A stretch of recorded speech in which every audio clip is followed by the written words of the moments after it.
لله رب العالمين والصلاة والسلام على سيد الأنبياء وأشرف المرسلين وعلى آله الطيبين الطاهرين وأصحابه الراشدين الأكرمين وعلى رسوله وتابعيه بإحسان إلى يوم الدين وأشهد أن لا إله إلا الله وحده لا شريك له وأشهد أن سيدنا ونبينا ومولانا محمدا عبده ورسوله ثم بعد وأعوذ بالله من الشيطان الرجيم بسم الله الرحمن الرحيم يا أيها الذين آمنوا كتب عليكم الصيام كما كتب على الذين من قبلكم لعلكم تتقون أياما معدودات صدق الله العظيم وبلغنا رسوله النبي الكريم ونحن على ذلك من الشاهدين والشاكرين والحمد لله رب العالمين وقال تعالى إجلالا وإكراما في شأن حبيبه إن الله وملائكته يصلون على النبي يا أيها الذين آمنوا صلوا عليه وسلموا تسليما اللهم رب صل وسلم وزد وبارك على سيدنا وسندنا وشفيعنا وحبيبنا ومولانا محمد معدن الجود والكرم وعلى آله وأصحابه أجمعين في كل لمحة ونفس في عدد كل معمول له. اے ایمان والو، تم پر اسی طرح روزے فرض کیے گئے جیسے تم سے پہلے والے لوگوں پر فرض کیے گئے تاکہ تم متقی ہو جاؤ، تقوی والے ہو جاؤ. اور یہ روزے گنتی کے چند دن حاضرین محترم، جس ارشاد ربانی کی تلاوت سے میں نے اپنے آپ کو مشرف کیا ہے، اس کا ایک آسان سا ترجمہ آپ نے سماعت فرمایا. بات رمضان المبارک کی ہو رہی ہے اور رمضان المبارک انتہائی قریب ہے. زیادہ یقین ہے کہ انشاءاللہ پیر کو چاند ہو جائے گا اور پہلی تراویح ہوگی تو کل سے پہلا روزہ ہو سکتا ہے ایک دن آگے بھی بڑھ جائے، اللہ کی مرضی. بہرحال رمضان المبارک قریب آ چکے. جب رمضان المبارک قریب آ چکے تو ہم یہ بھی جانتے ہیں کہ انسانوں کی طبیعتوں میں نیکی کا جذبہ بھی ہوتا ہے اور برائی کا ارادہ بھی ہوتا ہے. ہر انسان اپنے اندر فطرتاً نیکی کرنے کی طاقتیں بھی رکھتا ہے اور برائیوں کی طرف جانے کا جذبہ بھی رکھتا ہے. اور یہی وجہ ہے کہ کبھی نیک انسان سے بھی گناہ ہو جاتا ہے اور یہی وجہ ہے کہ گناہ گار بھی کبھی نیکیاں کر لیتا ہے. اب نیکیاں کرنے کے لیے رب تبارک و تعالیٰ نے رسول اکرم صلی اللہ علیہ وسلم کے صدقے اس امت کو مختلف مواقع عطا فرمائے ہیں. اور مختلف موقعوں میں ایک موقع رمضان المبارک کا برکت والا مہینہ ہے کہ اس مہینے میں آپ دیکھیں گے کہ عام مہینوں میں گناہ کرنے والے بھی اس مہینے میں نیکیوں کی طرف راغب ہوتے ہیں. نماز نہیں پڑھنے والے نماز کی طرف راغب ہوتے ہیں، دوسری نیکیاں نہیں کرنے والے، قرآن پاک کی تلاوت نہیں کرنے والے، ذکر الہی سے دور رہنے والے اللہ تعالیٰ کے کرم سے رمضان کے صدقے میں اللہ کے گھر سے وابستہ ہو جاتے ہیں، نمازوں سے وابستہ ہو جاتے ہیں، برائیوں سے رک جاتے ہیں. اس کا ایک بنیادی سبب یہ بھی ہے کہ حدیث پاک میں آتا ہے کہ رمضان المبارک کا مقدس مہینہ آتا ہے تو روزانہ اللہ تبارک و تعالیٰ کی جانب سے فرشتے ندا کرتے رہتے ہیں کہ یا باغی الخیر اقبل و یا باغی الشر اقصر، کہ اے نیکیوں کے طلبگار، اے نیکیوں کے خواہش مند، آگے بڑھ، نیکیاں کر. اور اے برائیوں کے طرفدار، برائیوں کے چاہنے والے، گناہوں کی لذتوں میں ڈوبنے کا ارادہ رکھنے والے، گناہوں سے رک جا. تو نتیجہ یہ ہوتا ہے کہ رمضان میں نیکیاں بڑھ جاتی ہیں اور گناہ کم ہو جاتے ہیں. اور پھر آپ نے یہ بھی سنا ہوگا ایک دلیل حدیث جو ہمیشہ آپ سنتے رہتے ہیں رمضان مبارک کو بار بار آتا رہتا ہے، اور جب بھی رمضان مبارک آتا ہے تو یہ حدیث ہمیں یاد آتی ہے۔ ایک ایسی جامع حدیث ہے کہ اس ایک حدیث کو آپ سن لیں، سمجھ لیں تو رمضان مبارک میں کیا کرنا ہے آپ کو ایک نظام العمل مل جائے گا، لائحہ عمل مل جائے گا کہ رمضان میں ہم کو کیسے زندگی گزارتی ہے۔ اور یہ جو حدیث ہے یہ رسول پاک صلی اللہ علیہ وسلم کا امت سے خطاب ہے، امت سے خطاب راوی ہے حضرت سلمان فارسی رضی اللہ تعالیٰ عنہ۔ حضرت سلمان فارسی رضی اللہ عنہ فرماتے ہیں کہ خطبنا رسول اللہ صلی اللہ علیہ وسلم فی آخر یوم من شعبان، کہ رسول پاک صلی اللہ علیہ وسلم نے ہمیں شعبان کے آخری دن خطبہ ارشاد فرمایا، تقریر فرمائی، نصیحت فرمائی۔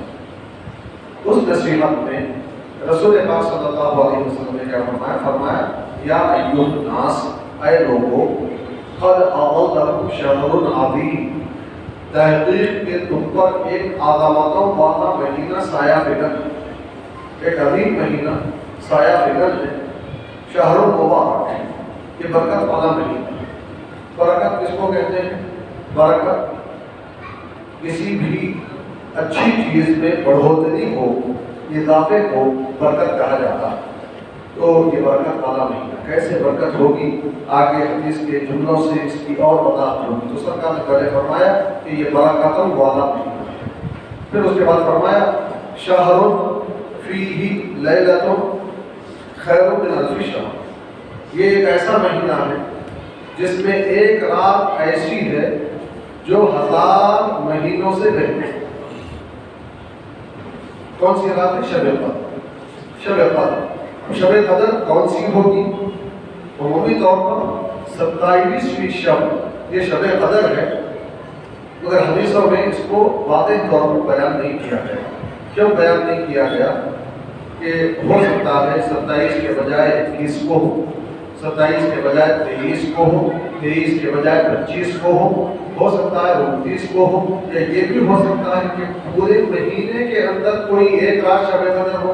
یعنی یہاں سے سرکار ہم کو ایک نظام العمل دے رہے ہیں کہ رمضان کے راتوں کو یہ سمجھ کے گزارنا ہے کہ ہر رات شب قدر، ہر رات شب قدر۔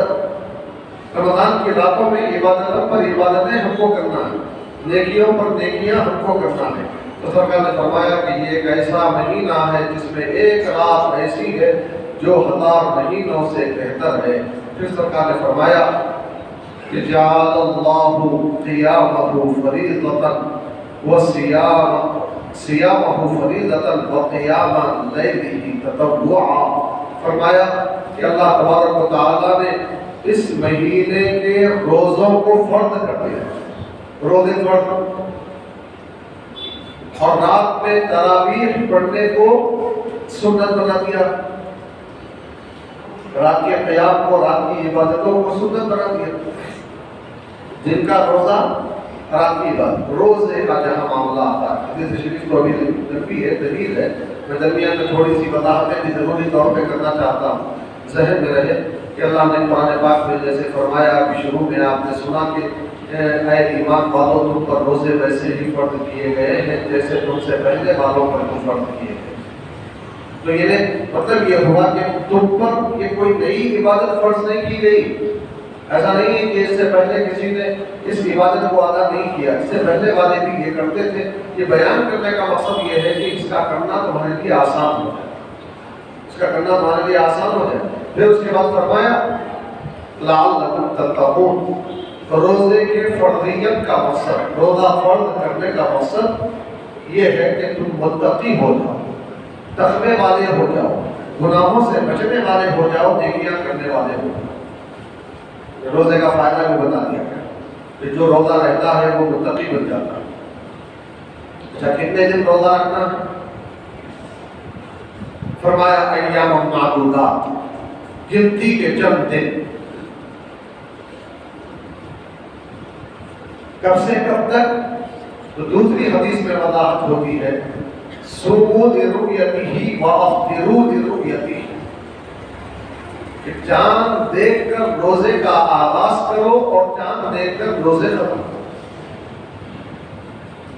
رمضان مبارک کا چاند دیکھے تو روزے شروع، آگے قرآن پاک میں اللہ تعالیٰ نے فرمایا کہ جو کوئی رمضان کے مہینے کو پائے اسے چاہیے کہ وہ اس مہینے کے روزے رکھے۔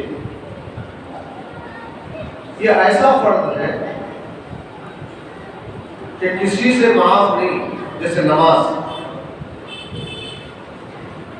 آپ کے حصے کی نماز میں نہیں پڑھ سکتا، میرے حصے کی نماز آپ ادا نہیں کر سکتے، ایسے ہی میرے حصے کے روزے آپ ادا نہیں کر سکتے، آپ کے حصے کے روزے میں ادا نہیں کر سکتے۔ حتیٰ کہ اللہ تبارک و تعالیٰ نے فرمایا کہ اگر تم میں سے کوئی بیمار ہے یا حالت سفر میں جس کی وجہ سے روزے رکھنے کی طاقت نہیں، تو بیمار اور مسافر کے لیے روزہ رکھنے سے چھوٹ دی گئی ہے، مگر ساتھ میں فرمایا گیا کہ روزے کا فدیہ ادا کرو۔ فدیہ کیا ہے؟ فرمایا طعام مسکین، ایک مسکین کا 2 وقت کا کھانا، متوسط درجے کا، نہ بہت اعلیٰ درجے کا نہ بہت کمتر درجے کا، درمیانی درجے کا کھانا 2 وقت کا ایک روزے کے بدلے میں بطور فدیہ کے دینا۔ کس کے لیے؟ بیمار آدمی، مسافر کو تو جو روزے سفر کی وجہ سے وہ چھوڑا ہے بعد کے دنوں میں اس کی وہ قضا کرے گا۔ بیمار، ایسا بیمار جس کو آگے چل کر اچھا ہونے کی کوئی امید نہ ہو، بیماری اور دن بدن بڑھتی جا رہی ہو، کمزوری بڑھتی جا رہی ہو، تو ایسے آدمی کے لیے گنجائش ہے کہ وہ روزے کا فدیہ ادا کر سکتا ہے کہ ایک روزے کے بدلے میں ایک مسکین کو 2 وقت کا کھانا یا اس کے پیسے دے دیں۔ یہ روزہ تو رسول اکرم صلی اللہ علیہ وسلم نے طویل حدیث میں جو شعبان کی آخری تاریخ میں ارشاد فرمایا تھا، فرمایا کہ جعل اللہ صیامہ فریضۃ وقیام لیلہ تطوعا، کہ اللہ تبارک و تعالیٰ نے اس رات کے، اس رمضان کے مہینے کے روزوں کو فرض کر دیا ہے، اور راتوں میں قیام کرنے کو، تراویح پڑھنے کو، قیام اللیل پڑھنے کو، تہجد پڑھنے کو، نوافل پڑھنے کو سنت قرار دیا۔ پھر اس کے بعد سرکار فرماتے ہیں من تقرب فیہ بخصلۃ من خصال الخیر کان کمن ادی فریضۃ فیما سوا، جو کوئی رمضان کے مہینے میں کسی نیکی اور نفل عبادت کے ذریعے سے اللہ کا قرب حاصل کرنا چاہے، کوئی ایک نفل عبادت کرے، تو اللہ تبارک و تعالیٰ رمضان کے صدقے میں اس کو ایک فرض عبادت کے ادا کرنے کا ثواب عطا فرماتا ہے۔ نفل پڑھنے پر فرض کا ثواب، ومن ادى فریضۃ فیہ کان کمن ادى 70 فریضۃ فیما سوا، اور جو کوئی رمضان کے مہینے میں ایک فرض نماز پڑھتا ہے یا ایک فرض ادا کرتا ہے، تو اللہ تبارک و تعالیٰ دوسرے دنوں میں ادا کیے جانے والے 70 فرائض کے برابر اسے ثواب عطا فرماتا ہے۔ نفل کا ثواب فرض کے برابر اور فرض کا ثواب 70 فرائض کے برابر۔ پھر اس کے بعد سرکار نے فرمایا ھذا شہر الصبر، یہ صبر کا مہینہ کہ انسان صبح سے شام تک بھوکا پیاسا رہ کے صبر کرتا، کھانا پانی موجود، تنہائی ہے، بند کمرے میں ہے، کوئی دیکھنے والا نہیں، مگر اس کے باوجود بندہ کھانے پینے کی طرف اپنا ہاتھ نہیں بڑھا۔ کیوں؟ اس لیے کہ اسے صبر کرنا ہے، اور اللہ کے لیے صبر کرنا ہے۔ اللہ دیکھ رہا ہے، بند کمرے میں کوئی اور دیکھے نہ دیکھے، اللہ تعالیٰ کو دیکھ رہا ہے، نتیجے میں بندہ صبح سے شام تک صبر کرتا ہے۔ تو سرکار فرماتے ہیں یہ صبر کا مہینہ ہے، والصبر ثوابہ الجنہ، اور صبر کا ثواب جنت ہے۔ روزے رکھ کر صبر کرو گے، اللہ تبارک و تعالیٰ جنت عطا فرمائے۔ لوگ عام طور پر سوچتے ہیں بیماری ہے، تھوڑی بیماری پر زیادہ پریشان ہو جاتے ہیں، گھبرا جاتے ہیں اور ہمت ہار بیٹھتے ہیں۔ اگر ہمت کر لیں تو بیماریوں میں بھی روزہ رکھا جا سکتا ہے۔ یہ تجربہ، ایک بیمار آدمی مثال کے طور پر شوگر پیشنٹ عام دنوں میں کچھ کھائے پیے بغیر زیادہ دیر نہیں رہ سکتا، کچھ نہ کچھ کھانا اس کے لیے ضروری ہو جاتا ہے، مگر یہی شوگر پیشنٹ رمضان میں رمضان کا احترام کرتے ہوئے جب روزے رکھتا ہے تو اللہ تبارک و تعالیٰ دن بھر بھوکے پیاسے رہنے کی طاقت دیتے ہیں۔ یہ روزے کی برکت۔ بہت سارے لوگ اس کا تجربہ رکھتے ہیں، تو بہرحال بیماری کو بہانہ نہیں بنانا، اس لیے بہانہ نہیں بنانا ہے کہ دوسری حدیث میں آیا ہے کہ اگر کوئی بغیر کسی سبب کے رمضان کا روزہ چھوڑ دیتا ہے، بعد کے دنوں میں اگر وہ زندگی بھر بھی روزہ رکھے تو اس ایک چھوڑے ہوئے روزے کا بدل نہیں ہو سکتا۔ تو رمضان کے دنوں میں روزے رکھنا مطلب امکان بیمار لوگوں کو بھی ہمت کرنی چاہیے، اس سے صحت بھی ملتی ہے، بیماری دور ہونے کی بھی امید ہے۔ تو بہرحال سرکار نے فرمایا کہ یہ صبر کا مہینہ ہے اور صبر کا ثواب جنت ہے۔ پھر فرمایا بشہر المواساۃ، یہ غم خواری کا مہینہ، دوسروں کا غم محسوس کرنے کا مہینہ۔ کئی لوگ ہمارے آس پاس رہنے والے بھوکے ہیں، پریشان ہیں، ہم کو ان کی بھوک کا احساس نہیں ہوتا، مگر رمضان کا مہینہ آتا ہے تو ہم روزے رکھ کر جب اپنے اوپر بھوک اور پیاس طاری کر لیتے ہیں تو احساس ہوتا ہے کہ غریب لوگ کیسے بھوکے پیاسے رہتے ہوں گے، ان کے ساتھ ہم طاری کرنے کا جذبہ پیدا ہو، غریبوں کی مدد کرنے کا جذبہ پیدا ہو۔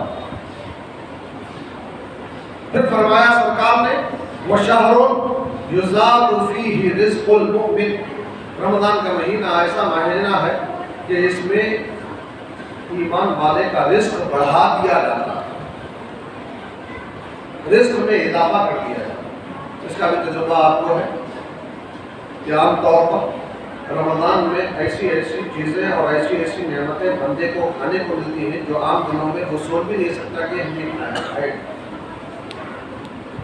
یہ رمضان کا تصدق ہے۔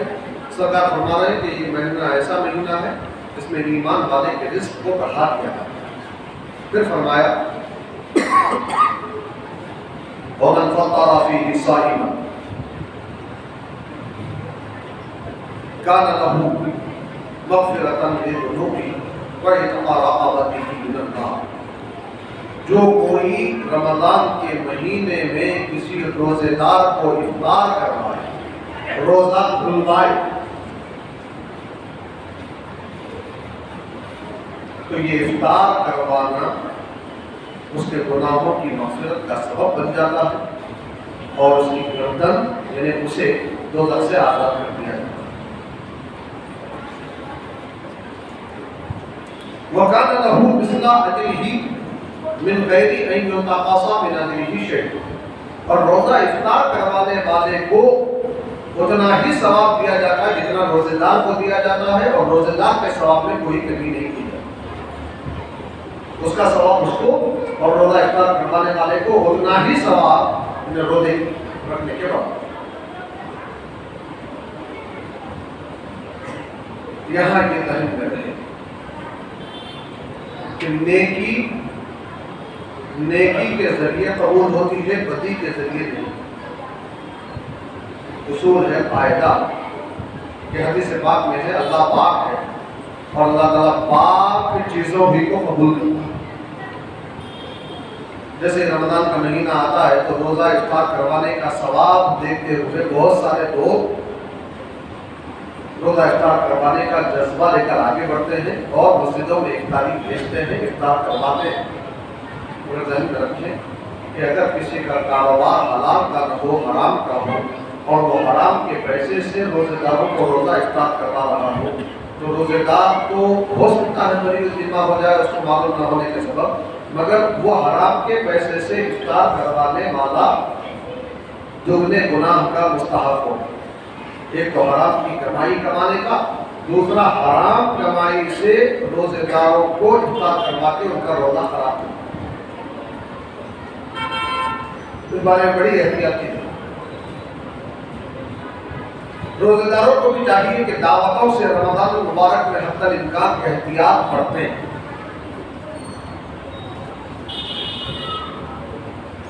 دعوتیں کیوں ہوتی ہیں؟ کہ سوچ کر کے روزے داروں کو کھلانا ہے، روزے داروں کو کھلانا۔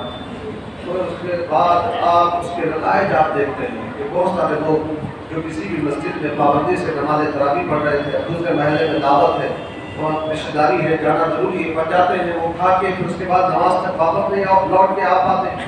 نتیجہ یہ ہوتا ہے کہ ان کا پانے پاک اور نماز تراویح کا جو تسلسل ہے وہ ٹوٹ جاتا ہے۔ رمضان کا مہینہ نیکیاں کرنے کا، دیکھیے آپ کیسا نیکی کریں گے؟ آپ دیکھیے حدیث پاک میں آج کیا ہوا۔ سرکار فرماتے ہیں، جب سرکار نے یہ فرمایا روزے دار کو افطار کروانے کا یہ سوال ہے تو قلنا یا رسول اللہ لیسا کلنا ما نجید ما نفطر به الصائم۔ صحابہ عرض کی یا رسول اللہ میں سے ہر ایک اتنی طاقت نہیں رکھتا کہ روزے دار کو افطار کروا سکے، روزے دار کی دعوت کر سکے، روزے دار کو کھلا سکے، اس بات کی ہم میں سے ہر کوئی طاقت نہیں رکھتا۔ تو رسول پاک صلی اللہ علیہ وسلم نے فرمایا یعطا ھذا الثواب من فطر صائما علی بلغۃ لبن او تمر او شربۃ من ماء۔ فرمایا کہ اللہ تبارک و تعالیٰ کی جانب سے روزے دار کو افطار کروانے کا ثواب ہر اس شخص کو دیا جائے گا جو کسی روزے دار کو ایک گھونٹ دودھ پلا دے یا ایک کھجور کھلا دے یا پانی کا ایک گھونٹ پلا دے۔ پیٹ بھر کھلانا کوئی ضروری نہیں۔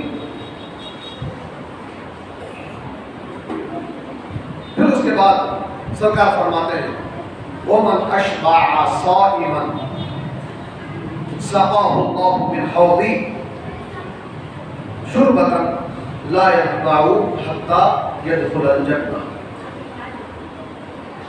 جو کوئی کسی روزے دار کو پیٹ بھر کھلائے تو اللہ تبارک و تعالیٰ اسے میدان قیامت میں میرے حوض یعنی حوض کوثر سے ایسا پانی کا گھونٹ ملائے گا کہ وہ جنت میں جانے تک پھر دوبارہ پیاسا نہیں ہوگا۔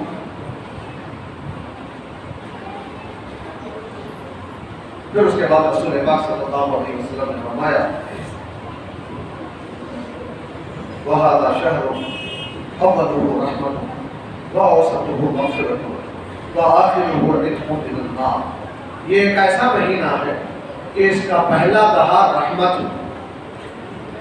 دوسرا دہا مغفرت اور تیسرا دہا دوزخ سے آزادی کا۔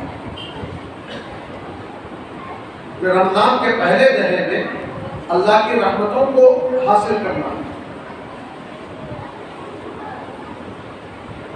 اللہ کی رحمتیں تو ہمیشہ ہم کو ملتی رہتی، بغیر اللہ کی رحمت و مہربانی کے ہم ایک ساتھ بھی نہیں رہ سکتے، مگر خصوصی رحمتیں رمضان کے صدقے میں رمضان کے پہلے عشرے میں نازل ہوتی ہے تو ان کو سمیٹنا ہے۔ پھر دوسرے عشرے میں مغفرت کسے کہتے ہیں؟ گناہوں کو ڈھانپ لینے کو مغفرت کہا جاتا ہے، گناہوں کو چھپا دینے کو مغفرت کہا جاتا ہے۔ اللہ مغفرت فرمائے تو مطلب یہ ہوا کہ اللہ تعالیٰ تمہارے گناہوں کو ڈھانپ دے، چھپا دے۔ تیسرا دہا دوزخ سے آزادی کا، مطلب یہ ہوا کہ رمضان کے ہر دہے میں زیادہ سے زیادہ نیکیاں کرنا ہے، گناہوں سے بچتے رہنا ہے، دوزخ سے آزادی کا پروانہ حاصل کرنا۔ یہ کہہ کر میں دوسرے حدیث کے ایک جملے کی طرف آپ کے ذہن کو متوجہ کروں۔ رسول پاک صلی اللہ علیہ وسلم ممبر پر چڑھ رہے تھے، سیڑھی پر چڑھتے ہوئے سرکار نے آمین فرمایا۔ 3 مرتبہ کا واقعہ ہے، میں تفصیل میں لے جاؤں گا، ایک جملے کی طرف اشارہ کر رہا ہوں۔ جب سرکار نے خطبہ ارشاد فرما دیا، بعد میں صحابہ نے پوچھا یا رسول اللہ ممبر پر چڑھ رہے تھے تو آمین کہہ رہے تھے، کیا مطلب؟ تو اس وقت میں رسول پاک صلی اللہ علیہ وسلم نے فرمایا کہ حضرت جبریل آئے تھے اور انہوں نے فرمایا کہ اللہ تعالیٰ اس شخص کو ہلاک و برباد کر دے جو رمضان کا مہینہ پائے اور اپنی مغفرت نہ کر پائے۔ تو میں نے اس پہ آمین کیا۔ کیا مطلب؟ رمضان پاؤ، کئی ایسے لوگ ہیں جو گزشتہ رمضان میں ہمارے ساتھ تھے، اور رمضان کا مہینہ آ رہا ہے، آج ہم نہیں، آج ہم ہیں، ہفتہ اتوار پیر 3 دن اور گزر رہے ہیں، ان 3 دنوں کے اندر اور کیا کیا ہونے والا ہے اللہ بہتر جانتا ہے۔ اللہ کرم کرے اور ہمیں رمضان تک پہنچا دے اور رمضان کی سعادتوں سے بہرہ ہونے کی توفیق عطا فرمائے۔ جو وقت ملا اسے غنیمت جان،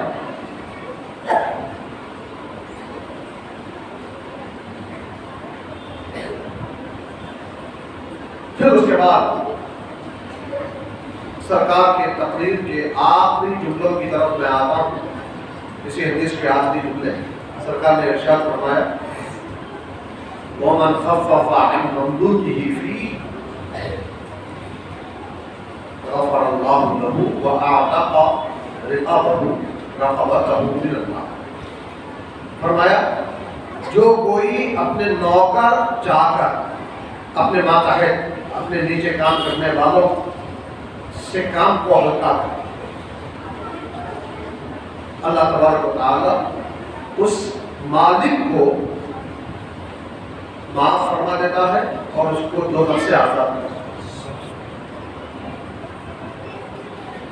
ویسے پہلے بھی بارہا کہہ چکا ہوں، عام طور پر رمضان شریف میں کاروبار بڑھ جاتے ہیں۔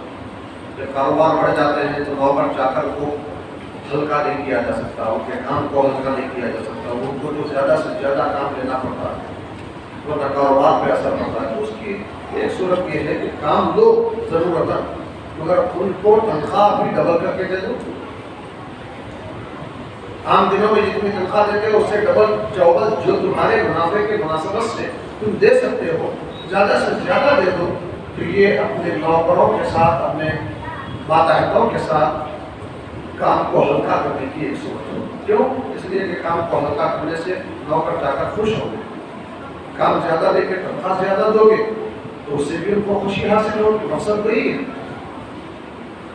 تو بہرحال رمضان کا مقدس مہینہ آ رہا ہے اور بالکل قریب ہے، سروں پر سایہ فکر ہے۔ ہمارے لیے ضروری ہے کہ ہم ان اوقات کی قدر کریں اور حق الامکان ان اوقات کو نیکیوں میں گزارنے کی کوشش کریں۔ اللہ تعالیٰ سے دعا فرمائیں کہ الہ العالمین ہم پر فضل فرما، کرم فرما، رمضان کے روزے کما حقہ رکھنے کی توفیق عطا فرما، قرآن پاک کی زیادہ سے زیادہ تلاوت کرنے کی توفیق عطا فرما، زیادہ سے زیادہ عبادتیں کرنے کی توفیق عطا فرما، گناہوں سے بچنے کی قوت عطا فرما، اسلام کی عزت کی صحت و عافیت کی لمبی زندگی عطا فرما، ایمان کی موت نصیب فرما۔ وصلی اللہ وسلم علی خیر خلقہ سیدنا محمد وآلہ وصحبہ اجمعین، الحمدللہ رب العالمین۔ حاضرین محترم، یہ اعلان سماعت فرمائیں جیسے اس سے پہلے بھی گزشتہ جمعہ یہ اعلان کیا جا چکا۔ مسجد حاضہ میں انشاءاللہ تعالیٰ العزیز اس سال یکم رمضان المبارک سے 20 رمضان المبارک تک نماز تراویح میں قرآن پاک کا ختم عمل میں لایا جائے گا۔ نماز تراویح 21ویں شب کے بعد چاند رات تک مسجد حاضہ میں الگ طرح سے پڑھی جائے گی۔ 21ویں شب تک انشاءاللہ 20 رمضان 21ویں رات قرآن پاک نماز تراویح میں مکمل کر دیا جائے گا۔ اور دوسرا یہ اعلان بھی سماعت فرمائیں کہ نماز تہجد اس سال انشاءاللہ مسجد حاضہ میں 11 رمضان المبارک سے شروع ہوگی۔ 12ویں شب 11واں روزہ گزرنے کے بعد جو 12ویں شب آتی ہے وہاں سے نماز تہجد کا آغاز ہوگا اور وہ بھی 20 رمضان المبارک یعنی 21ویں شب میں انشاءاللہ مکمل کرنے کی سعادت حاصل کی جائے گی۔ وقت کی پابندی کی درخواست ہے اور ساتھ میں یہ اعلان بھی سماعت فرمائیں کہ انشاءاللہ نماز عشاء کے لیے رمضان المبارک میں 8:30 بجے اذان دی جائے گی، 8:45 بجے عشاء کی جماعت قائم کی جائے گی اور انشاءاللہ 9 بجے نماز تراویح کا آغاز عمل میں آئے گا۔ اللہ تعالیٰ کرم فرمائے، برکتیں عطا فرمائے، سب درود فرمائے، سنتیں عطا فرمائے۔